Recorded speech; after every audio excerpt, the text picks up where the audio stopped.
Hello students, welcome back to my channel Camphor Classes. So today we will discuss NCERT solution.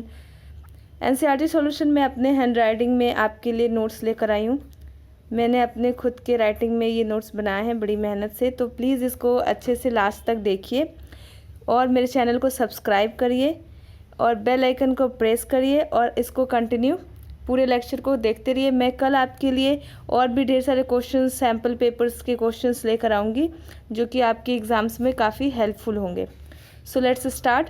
First question is what would be the electron dot structure of carbon dioxide. Okay, carbon dioxide का first of all हम देख लेते हैं। ये होता है हमारा formula carbon dioxide का। और कार्बन के जो वैलेंस सेल में इलेक्ट्रॉन होते हैं वो है हमारे 4।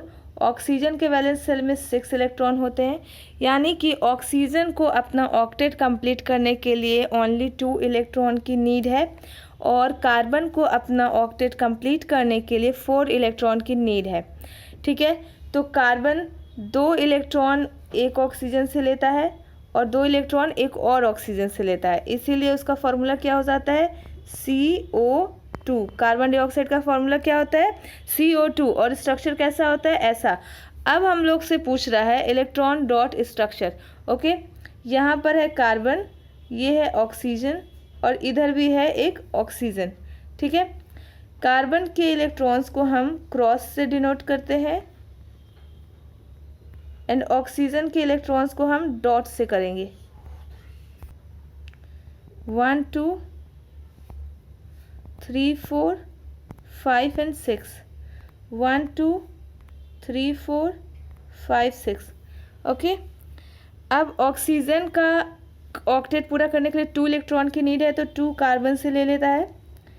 अब हम काउंट करेंगे 1 2 3 4 5 6 7 8। इसके 8 इलेक्ट्रॉन कंप्लीट हो जाते हैं।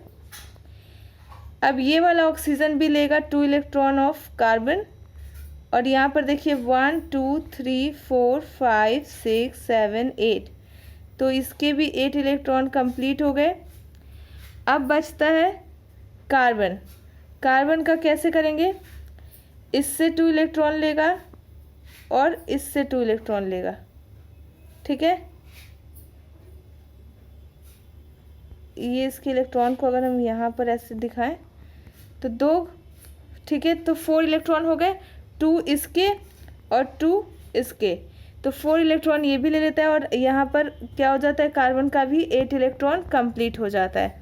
ये स्ट्रक्चर, इस स्ट्रक्चर में आप देख लेना, मैंने अच्छे से करा रखा है और मैंने आपको अभी यहाँ पर समझा भी दिया। अब बढ़ते हैं नेक्स्ट क्वेश्चन की तरफ। What would be the electron dot structure of S8 molecule? Okay, S8 molecule. तो सबसे पहले अब देखते हैं S यानी सल्फर। सल्फर का कितना इलेक्ट्रॉनिक कॉन्फ़िगरेशन होता है 16। ओके, एटॉमिक नंबर 16 है और इलेक्ट्रॉनिक कॉन्फ़िगरेशन 286 होगा। सो वैलेंस सेल यानी लास्ट सेल जो होता है वो हमारा वैलेंस सेल होता है और वैलेंस सेल यानी लास्ट सेल में कितने हैं 6। मैंने आपको लास्ट क्वेश्चन में बताया है कि ऑक्सीजन के भी 6 होते हैं। ठीक है, तो ये ऑक्सीजन की फैमिली का होता है सल्फर भी, तो इसके भी 6 इलेक्ट्रॉन होते हैं वैलेंस सेल में। अब हमको देखना है कि कैसे इसका हम इलेक्ट्रॉन डॉट स्ट्रक्चर बनाते हैं। तो यहाँ पर आप देखिए सब सल्फर में 6 इलेक्ट्रॉन्स हमने डॉट फॉर्म में ड्रॉ कर दिया है और हमें 2 इलेक्ट्रॉन एक दूसरे से इनको शेयर करना है।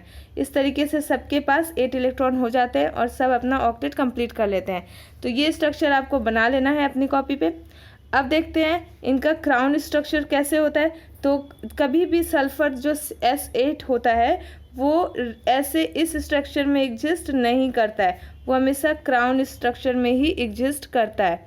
ओके, सो आई होप अब आपको ये स्ट्रक्चर अच्छे से क्लियर हो गया होगा। मैंने बहुत ही क्लियर बनाकर आपको दिखा दिया है और जो भी डाउट हो आप नीचे पूछ लीजिएगा और एक बार घर पे खुद से ट्राई करिएगा बनाने की, ताकि अगर आपके एग्ज़ाम में पूछे तो आप कम्प्लीटली बना पाओ। नेक्स्ट क्वेश्चन है how many structural isomers can you draw for pentane.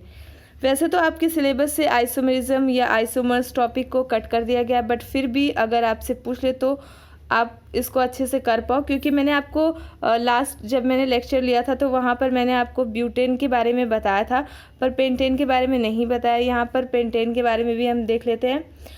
बहुत ही सिंपल है, जैसा मैंने आपको वहाँ पर बताया था कि ब्यूटेन होता है और एक आइसोब्यूटेन होता है। तो हमें क्या करना है, सिंपली 5 कार्बन को ऐसे कर लेना है, 1 2 3 4 एंड 5, और उनकी वैलेंसी को देखिए 4 वैलेंसी होती है। तो बाकी जितने कार्बन से सेटिस्फाइड हो गए वो तो ठीक है, जो नहीं हुए उनको हमें हाइड्रोजन से सेटिस्फाइड करना है। ये सब जगह पे हम हाइड्रोजन लगा देते हैं, ठीक है। तो ये हमारा एन पेंटेन हो जाता है, यानी कि नॉर्मल पेंटेन। एक तो ये हो जाता है हमारा, ठीक है, ये हो गया आपका एन पेंटेन यानी नॉर्मल पेंटेन। नेक्स्ट है हमारा आइसोपेंटेन। आइसोपेंटेन को कैसे बनाना है, 5 कार्बन से किसी एक कार्बन को उठाकर हम क्या करते हैं, किसी एक के सिर पे बिठा देते हैं। ये देखिए, ये हो गया हमारा 4। अब 5th वाले को हम इसके सिर पे बिठा देते हैं, हो गया। अब इसकी भी वैलेंसी हमें पूरी करनी है। इस कार्बन की वैलेंसी 1 2 3 पूरी हो चुकी है, ये डबल बॉन्ड नहीं है, सिंगल बॉन्ड है। अब यहाँ पर क्या होगा, हमारा हाइड्रोजन लग जाएगा। इसकी देखो 1 2 3 हाइड्रोजन से सेटिस्फाई कर देते हैं। इसकी भी बची 3, तो ये भी हाइड्रोजन से सेटिस्फाइड होगा, ये भी हाइड्रोजन से, और इधर के 3 हाइड्रोजन से। तो मतलब जितने भी कार्बन से हो जाते हैं वो ठीक है, जो कार्बन से नहीं होते उनको हमें हाइड्रोजन से सेटिस्फाइड करना है। और ये बन के आता है हमारा आइसोपेंटेन स्ट्रक्चर, ठीक है। नेक्स्ट हम ट्राई करेंगे एक और ब्रांचिंग से, मतलब एक और ब्रांचिंग करने की, यानी 5 कार्बन से अभी जो रूट चेन है हमारा, जो मेन रूट चेन होता है उसमें हम 3 कार्बन को रखते हैं और बाकी के 2 कार्बन को की हम ब्रांचिंग कर देते हैं। तो कैसे करेंगे, 1 2 एंड 3। अब यहाँ से जो 2 कार्बन थे वो उठ के कहाँ पे आ जाते हैं, एक ही कार्बन पे आ जाएंगे। तो ये हो गया हमारा 4 एंड 5। तो अभी भी हमारे 5 कार्बन ही हैं और हमारा फॉर्मूला C5H12 ही रहता है, बट हमारा स्ट्रक्चर चेंज हो जाता है। स्ट्रक्चर चेंज होने की वजह से उसकी केमिकल प्रॉपर्टी भी चेंज हो जाती है। तो इस तरीके से ये तीनों देखिए आप, फॉर्मूला C5H12 तीनों के पास है, बट इनका मॉलिक्यूलर वेट भी सेम है, फॉर्मूला भी सेम है, बट इनकी केमिकल प्रॉपर्टी चेंज हो जाती है, जिसकी वजह से ये क्या होते हैं, एक दूसरे के आइसोमर्स कहलाते हैं, आइसोमर्स कहे जाते हैं, ठीक है। आई होप आपको ये स्ट्रक्चर अच्छे से समझ में आ गया होगा, इसकी भी आपको अच्छे से प्रैक्टिस कर लेनी है।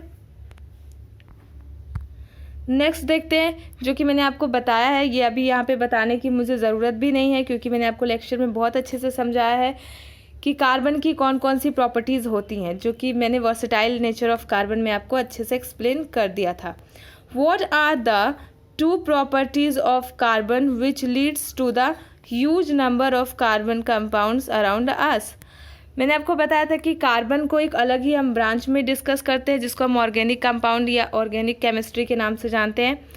तो उसके पीछे क्या रीज़न है, क्यों हम कार्बन को सबसे अलग वो करते हैं, कंसीडर करते हैं, क्योंकि कार्बन के पास अलग प्रॉपर्टी होती है। वो प्रॉपर्टी है first tetravalency and second catenation.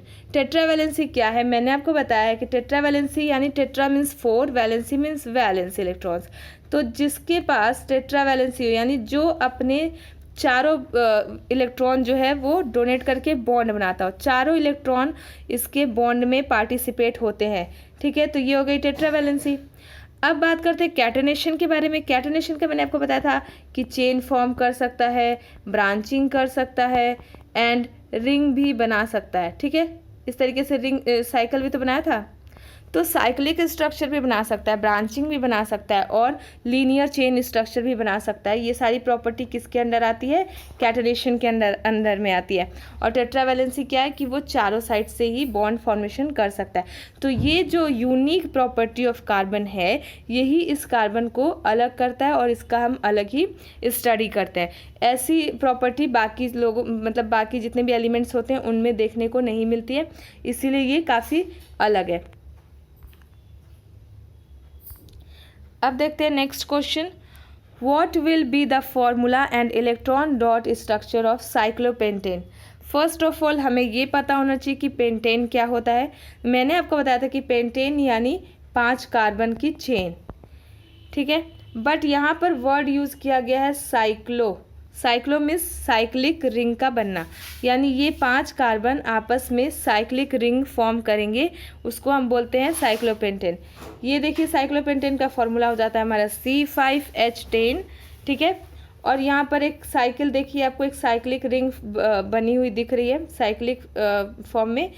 और ये कैसे है, यहाँ पर मैंने अच्छे से इलेबोरेट करके आपको बताया है कि कार्बन की वैलेंसी कैसे सेटिस्फाइड होती है।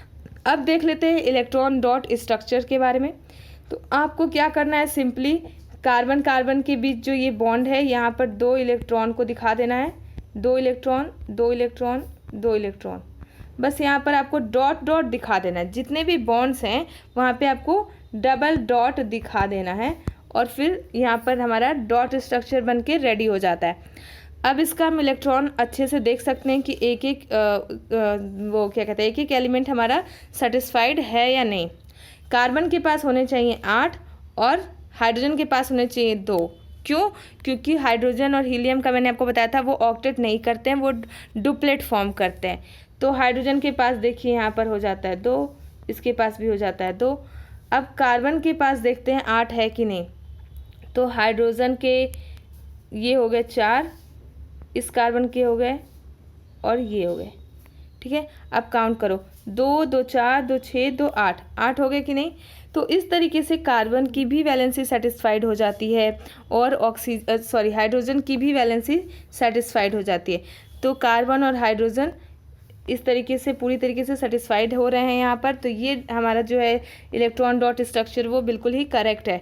तो इसको भी आपको प्रैक्टिस कर लेनी है ताकि एग्ज़ाम में पूछे तो आप कोई गलती ना करो। फर्स्ट ऑफ ऑल आपको ये स्ट्रक्चर सबसे पहले ये आपको ऐसा स्ट्रक्चर ड्रॉ कर लेना है और फिर उसको डॉट फॉर्म में बना देना है। तो ऐसे बहुत ईजी होगा और गलती होने के चांसेस बिल्कुल भी नहीं हैं। नेक्स्ट क्वेश्चन देख लेते हैं। Draw the structure of the following compounds. जो फॉलोइंग कंपाउंड्स हमें दिए हुए हैं उनके हमें स्ट्रक्चर बनाने हैं। अभी फर्स्ट क्या है, इथेनोइक एसिड है, सेकंड हमारा ब्यूटानोन है, थर्ड हमारा हेक्सेनॉल है, ठीक है। अब आपको लगेगा कि ये कैसा है, हमने तो एल्केन एल्कीन एल्काइन पढ़ा था, अभी ये कहाँ से आ गया। तो स्टूडेंट्स मैंने आपको फंक्शनल ग्रुप पढ़ाया था और फंक्शनल ग्रुप में मैंने आपको कुछ फंक्शनल ग्रुप स्पेसिफाई किए थे, जिसमें था हमारा अल्कोहल, कीटोन, एल्डिहाइड, ये सारे थे, कार्बोक्सिलिक एसिड भी था, ठीक है। तो इथेनोइक एसिड हमारा क्या है, कार्बोक्सिलिक एसिड का ही है। उसमें मैंने क्या बोला था, इथेनोइक एसिड, इथेन, एथ वर्ड जब भी आए तो 2 कार्बन होगा, ठीक है। तो यहाँ पर देखिए 1 और यहाँ पर हो जाता है हमारा 2, तो 2 कार्बन है। और इथेनोइक एसिड में क्या था कि हमारा C+O और OH ऐड होता था, ठीक है।